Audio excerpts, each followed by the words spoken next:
अब आता है chapter 9 that is frequency response of second order system. ठीक है, तो इसमें बेसिकली इसमें पढ़ना क्या है, तो इसमें भी हम लोग फ्रीक्वेंसी रिस्पॉन्स ही निकालेंगे। ठीक है, लेकिन किसका, तो CLTF का। ठीक है, बोडे प्लॉट में हम लोग बोडे प्लॉट में OLTF का फ्रीक्वेंसी रिस्पॉन्स निकालते थे, और OLTF के फ्रीक्वेंसी रिस्पॉन्स मतलब magnitude versus frequency and phase versus frequency से हम लोग रिलेटिव स्टेबिलिटी पैरामीटर निकालते थे, that is omega GC, omega PC, GM और PM। ठीक है, और उस रिलेटिव स्टेबिलिटी पैरामीटर में रिलेशन देखते थे, और उसके अकॉर्डिंग हम लोग CLTF का स्टेबिलिटी बताते थे कि अगर फेज मार्जिन और गेन मार्जिन 0 से बड़ा है तो वो स्टेबल CLTF है। ठीक है, इसमें हम लोग क्या करेंगे कि हम लोग CLTF, ध्यान दो, CLTF का फ्रीक्वेंसी रिस्पॉन्स निकालेंगे, मतलब CLTF का मैग्नीट्यूड वर्सेस फ्रीक्वेंसी प्लॉट करेंगे। ठीक है, और उसके बाद हम लोग क्या करेंगे, इस मैग्नीट्यूड का पीक वैल्यू निकालेंगे। ठीक है, दैट इज़ मैग्नीट्यूड का मैक्सिमम वैल्यू। ठीक है, और उस मैक्सिमम वैल्यू का फॉर्मूला क्या होता है, ये होता है MR, that is maximum value of the magnitude of frequency response of CLTF। ठीक है, और इसका फॉर्मूला होता है K, that is DC gain of CLTF divided by 2 zeta root under 1 minus zeta square. Zeta क्या है, तो अंडर डैम्प्ड सिस्टम का जीटा डैम्पिंग रेशियो। ठीक है, अंडर डैम्प्ड, और यहाँ पे जीटा जो होता है 0 से 0.7 तक वैरी करता है, 1 तक नहीं। ठीक है, सिर्फ अंडर डैम्प्ड ही हम लोग पढ़ते हैं यहाँ पे। ठीक है, तो ये चैप्टर 9 का लेक्चर 1 का कंप्लीट यही है। ठीक ना, बाकी सब जो यहाँ पे है ये काइंड ऑफ डेरिवेशन है। ठीक है, कि वो मैक्सिमम पीक का वैल्यू दैट इज फॉर्मूला कैसे आया। डेरिवेशन देखना है तो देख लो, CLTF का स्टैंडर्ड रिप्रेजेंटेशन ये होता है। ठीक है, इसको J ओमेगा पुट कर दो, J ओमेगा के बाद ये सब आ गया, फिर mu that is normalized frequency put कर दो। ठीक है, नॉर्मलाइज्ड फ्रीक्वेंसी से हमारा ये आ गया। अब ये क्या है, ये यही तुम्हारा CLTF का ट्रांसफर फंक्शन है, मतलब ये जो स्टैंडर्ड रिप्रेजेंटेशन है इसको हमने मॉडिफाई करके म्यू में लाया, इसको बोलते हैं normalized representation of second order CLTF। ठीक है, समझ लो यही CLTF है। अब हमें इसका क्या करना होगा, मैग्नीट्यूड रिस्पॉन्स करना होगा। ठीक है, तो इसका मैग्नीट्यूड निकालो और फिर इस मैग्नीट्यूड का पीक वैल्यू निकालेंगे। ठीक है, तो ये तुम्हारा मैक्सिमम निकालने का तरीका है। मैक्सिमम हम लोग डिफ्रेंशिएट करके इक्वेट टू विद 0 करते हैं, तो उससे हमें ये रिलेशन मिलता है। ठीक है, म्यू आर को बोलते हैं रेजोनेंट फ्रीक्वेंसी, ये फ्रीक्वेंसी है। जबकि इसका जो मैक्सिमम मैग्नीट्यूड है वो हम लोग नेक्स्ट पेज में निकाले हैं, दैट इज़ यहाँ पे। ठीक है, इसमें मैग्नीट्यूड निकाले हैं, इसका वैल्यूज कैलकुलेट किए हैं in terms of damping ratio, क्या कि म्यू आर तो फ्रीक्वेंसी है, तो डैम्पिंग रेशियो में वही वैल्यू आता है, दैट इज़ ये वाला। ठीक है, इसी को बोलते हैं maximum magnitude of frequency response of CLTF। ठीक है, इसमें ज़्यादा कुछ नहीं है, बस याद रखने वाला फॉर्मूला सिर्फ और सिर्फ यही है MR का। क्वेश्चन में सिर्फ यही MR आता है।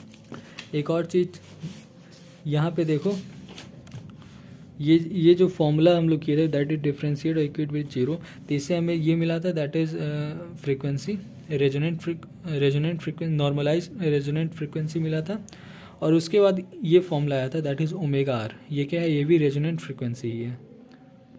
म्यू को ये पुट कर दिए और उससे हमें ये मिल गया। ठीक है, तो ये भी रेजोनेंट फ्रीक्वेंसी है, और इस एक्सप्रेशन में जीटा का वैल्यू हम लोग पुट करते हैं।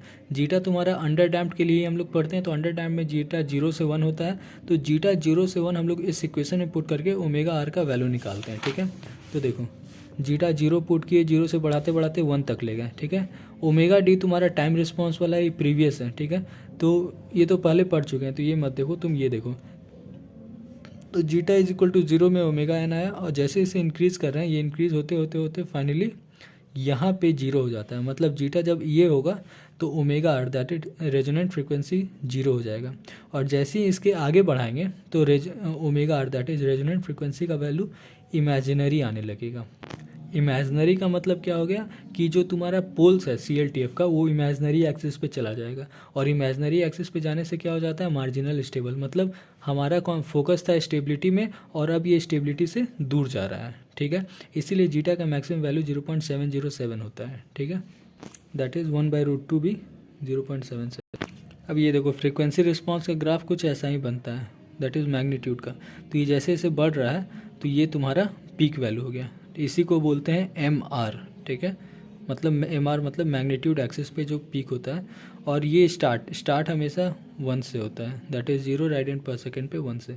ये आगे भी अभी हमें देखना है। ये क्वेश्चन का सॉल्यूशन सारा है, इसमें कुछ नहीं है, इसमें सारा वही है तुम्हारा, सब तुम्हारा इसी फॉर्मूला पे बेस्ड है, एम आर का, मैक्सिमम मैग्नीट्यूड का, ठीक है। इसके बाद आता है lecture 6, that is concept of 3 dB frequency in frequency response. तो इसमें हम लोग करते क्या है, बेसिकली जो मैग्नीट्यूड है उसको उस मैग्नीट्यूड का प्लॉट करते हैं, ठीक है, फ्रीक्वेंसी प्लॉटिंग। तो देखो ये तुम्हारा सेकेंड ऑर्डर का एक्सप्रेशन था, ठीक है। अब इसमें गेन तुम्हारा यहाँ पे होता है के, ठीक है। तो अगर यहाँ पे मतलब गेन 1 है और अगर गेन के है, ठीक है, तो के के साथ एक्सप्रेशन ऐसा होता है। ध्यान दो के बस यहाँ पे रहता है न्यूमरेटर में, यहाँ पे तुम्हारा कुछ नहीं रहता, ये तुम्हारा कैरेक्टरिस्टिक इक्वेशन होता है, ठीक है। तो गेन तुम्हारा यहाँ पे बस लगा रहता है और इसका फ्रीक्वेंसी रिस्पॉन्स पढ़ने के लिए, फ्रीक्वेंसी रिस्पॉन्स करने के लिए हमें इसका मैग्नीट्यूड वर्सेस फ्रीक्वेंसी का ग्राफ चाहिए, ठीक है। तो इसका मैग्नीट्यूड निकाल के हमने ग्राफ बनाया, ठीक है। अब इसका मैग्नीट्यूड क्या होगा, तो मैग्नीट्यूड यही होगा जो लेक्चर 1 में था, दैट इज़ दिस वन, ठीक है। ये वाला मैग्नीट्यूड होगा, ठीक है। तो इस मैग्नीट्यूड का जब ग्राफ प्लॉट करेंगे तो देखो कुछ ऐसा होता है, फ्रीक्वेंसी 0 है, 0 से इंक्रीज़ कर रहा है फ्रीक्वेंसी, और मैग्नीट्यूड तुम्हारा 0 रेडियन पर सेकेंड पे 1 है, ठीक है। 1 से ये स्टार्ट होगा मैक्सिमम जाएगा और फिर डिक्रीज होते होते 0, ठीक है। अब देखो ये लो फ्रीक्वेंसी को पास कर दे रहा है और हाई फ्रीक्वेंसी को ब्लॉक कर दे रहा है, तो लो पास फिल्टर, ठीक है। मतलब सेकेंड ऑर्डर का ये सेकेंड ऑर्डर CLTF ये तुम्हारा लो पास फिल्टर है, ठीक है। अब इसमें भी अलग है कि सेकंड ऑर्डर का सारा सेकंड ऑर्डर लो पास नहीं होता है। सेकंड ऑर्डर का ये स्पेसिफिक केस हम लोग जो पढ़ रहे हैं वो लो पास है, ठीक है। इसमें जो ये चीज़ है ये तुम्हारा 1 है, या फिर तो अगर तुम ये एक्सप्रेशन कंसिडर करोगे जहाँ पे गेन के है, तो इतना जो लेंथ होगा मतलब इतना जो मैग्नीट्यूड होगा उसका वैल्यू के होगा, ठीक है। और इस 1 को अगर हम dB में लिखें, ये तो तुम्हारा नॉर्मल नंबर है, इसको अगर dB में लिखें तो कैसे लिखोगे, 20 log 1 का वैल्यू 0 होता है, मतलब ये जो मैग्नीट्यूड है ये 0 dB है, ठीक है, वही चीज़ लिखा हुआ है। अब 1 का √2 करो, ठीक है, 1 का √2 कितना होगा 0.707, और अगर k है तो k डिवाइडेड बाई k का √2 कितना होगा 0.707, और ये जो 0.707 इसका अगर हम 20 log मतलब डेसिबल में कन्वर्ट करें तो ये आ जाता है -3 dB, ठीक है। इसीलिए इसको बोला जाता है कि यहाँ से 3 dB नीचे, दैट इज़ -3 dB, ठीक है। तो 3 dB डाउन जब होता है तो 3 dB डाउन पे जो फ्रीक्वेंसी होता है, सिग्नल यहाँ पे टच कर रहा है तो यहाँ पे जो फ्रीक्वेंसी होगा इसी को हम लोग बोलते हैं 3 dB फ्रीक्वेंसी, या फिर तो हायर 3 dB फ्रीक्वेंसी, या फिर तो बैंडविथ फ्रीक्वेंसी। बैंडविथ क्या होता है, तो हायर 3 dB या लोअर 3 dB के बीच में जो फ्रीक्वेंसी होता है उसी को बैंडविथ बोलते हैं, ठीक है। अब चूंकि यहाँ पे लोअर 3 dB फ्रीक्वेंसी है ही नहीं, काहे कि देखो 3 dB का लाइन ये है और यहाँ पे तो सिग्नल टच ही नहीं कर रहा है, तो लोअर 3 dB प्रेजेंट है ही नहीं, तो 0 से सारा फ्रीक्वेंसी यहाँ तक तुम्हारा बैंडविथ हो जाएगा, ठीक है। इसीलिए उसको बैंडविथ फ्रीक्वेंसी भी बोल देते हैं, ठीक है। एक और चीज़ ये होता है रेजोनेंट फ्रीक्वेंसी, जो हम लोग पढ़े हैं लेक्चर 1 में, रेजोनेंट फ्रीक्वेंसी पे ही तुम्हारा मैग्नीट्यूड मैक्सिमम होता है, और ये MR। अब ये जो फॉर्मूला है MR का और ये इसका लेक्चर 1 में ऑलरेडी हम लोग देख चुके हैं, ठीक है। अब अगर ये तो सेकेंड ऑर्डर सिस्टम का पढ़े, अगर यही फर्स्ट ऑर्डर का हम लोग स्टडी करेंगे तो फर्स्ट ऑर्डर में देखो ये तुम्हारा हो गया ट्रांसफर फंक्शन, इसका मैग्नीट्यूड ये हो गया, और इसको जब प्लॉट करेंगे मैग्नीट्यूड वर्सेस फ्रीक्वेंसी तो ग्राफ हमें कुछ ऐसा मिलता है। अब इसमें देखो जो स्टार्टिंग है मतलब 0 फ्रीक्वेंसी पर ही मैक्सिमम मैग्नीट्यूड है, दैट इज़ 1, या फिर अगर इसका गेन k है तो k, ठीक है। और उसका मैग्नीट्यूड घटते घटते घटते 0, मतलब ये भी तुम्हारा लो पास फिल्टर है। दूसरा चीज़ इसका अगर 1/√2 करोगे तो ये 0.707, और इस पर जो मैग्नीट्यूड होगा उसको अगर फ्रीक्वेंसी से मिलाओगे तो यहाँ पे जो फ्रीक्वेंसी आ रहा है इसी को हम लोग बोल देंगे हायर 3 dB फ्रीक्वेंसी, ठीक है। अब देखो हायर क्यों बोले हैं, हायर इसीलिए बोले हैं क्योंकि लोअर रीजन में सिग्नल अवेलेबल है ही नहीं, या फिर तो कहो लोअर रीजन में मैक्सिमम है, तो मैक्सिमम से घटते जा रहा है, इसीलिए बोले हायर, क्योंकि और मतलब राइट साइड में हायर होता है, लेफ्ट साइड में लोअर होता है, ठीक है। तो ये हायर 3 dB, या फिर तो इसका नाम कट ऑफ फ्रीक्वेंसी बोल देते हैं, या कॉर्नर फ्रीक्वेंसी भी बोल देते हैं, या बैंडविथ फ्रीक्वेंसी भी बोल देते हैं। इतना जो फ्रीक्वेंसी हुआ इसी को बैंडविथ बोलेंगे, क्यों, क्योंकि इसमें लोअर है ही नहीं, तो 0 से सारा फ्रीक्वेंसी बैंडविथ जीरो से सारा ऐड होके बैंडविड्थ बन जाएगा, ठीक है। और इसमें भी 3 dB डाउन होगा। अब इसमें नोटिस करने वाली बस इंपॉर्टेंट बात यह है कि जो स्टार्टिंग फ्रीक्वेंसी है वही तुम्हारा मैक्सिमम मैग्नीट्यूड है, ठीक है।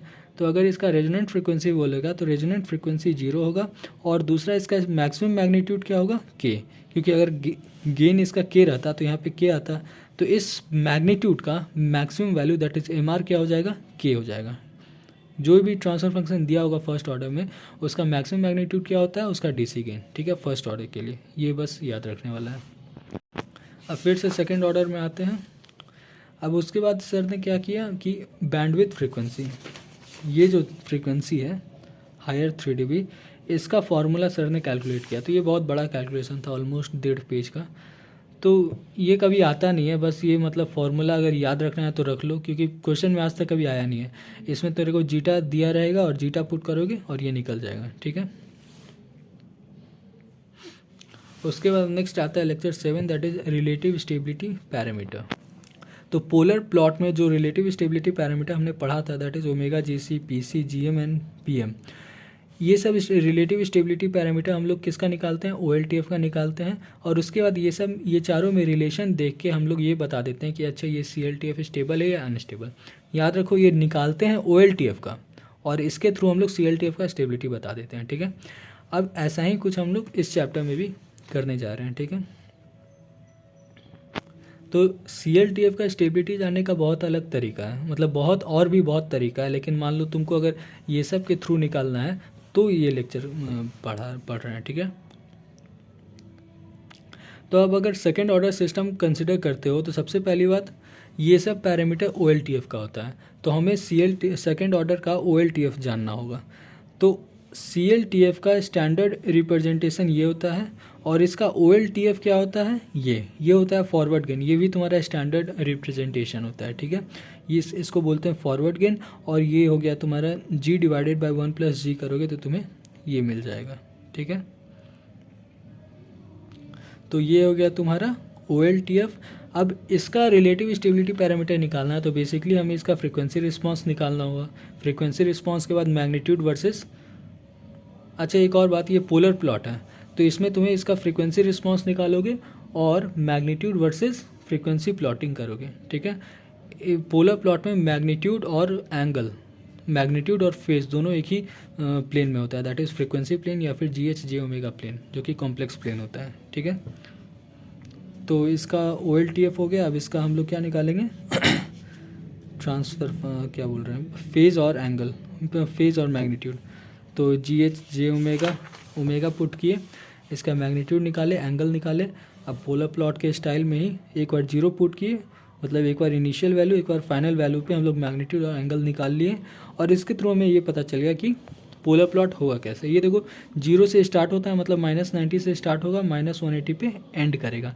मिडिल में 135 है, कहने का मतलब कुछ ऐसे ये मूव करेगा, ऐसा नहीं कि इधर नहीं जाएगा, क्योंकि -135 इधर है, तो कुछ ऐसे जाएगा, ठीक है।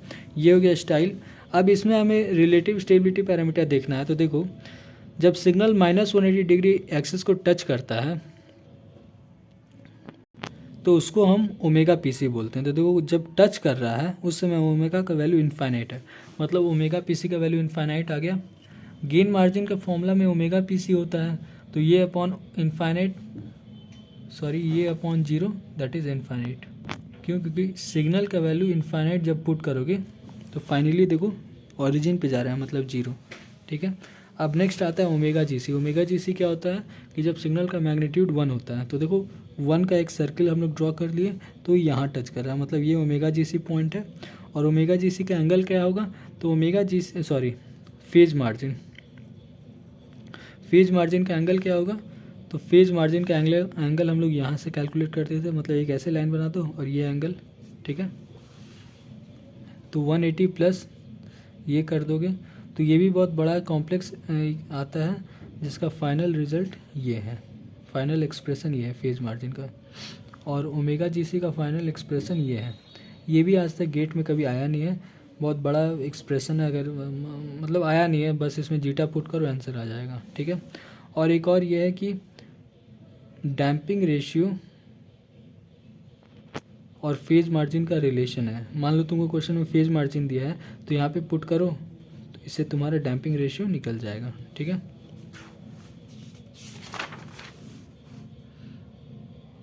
अब स्टेबिलिटी हम लोग कैसे बताएंगे? तो स्टेबिलिटी यहीं से मिल गया ना भाई, ओमेगा जी सी ओमेगा पी सी तुम लोग निकाल ही लिए, तो बस इसमें रिलेशन देखना है। जैसे जी एम और पी एम अगर 0 से बड़ा है तो स्टेबल है, 0 से छोटा है तो अनस्टेबल है, 0 पे है तो मार्जिनल स्टेबल है। ओमेगा जी सी ओमेगा पी सी में जी सी अगर बड़ा है तो स्टेबल है। ठीक है, तो ये ऐसे ही हम लोग स्टेबिलिटी बताते हैं। फेज मार्जिन का मैक्सिमम वैल्यू 65.52 डिग्री होता है। ठीक है, क्यों? क्योंकि जीटा का वैल्यू 0.7 मैक्सिमम वैल्यू होता है तुम्हारा इसी में अंडर डैम्प्ड बॉडी प्लॉट में। ठीक है, तो इसके अकॉर्डिंग फेज मार्जिन का मैक्सिमम डिग्री ये होगा अंडर डैम्प्ड में। ठीक है, और ये सर लास्ट बताया कि इन 1/g मतलब ओमेगा जी सी इन्वर्सली प्रोपोर्शनल होता है जीटा के, और इतना सारा वैल्यू जीटा के इन्वर्सली प्रोपोर्शनल होता है।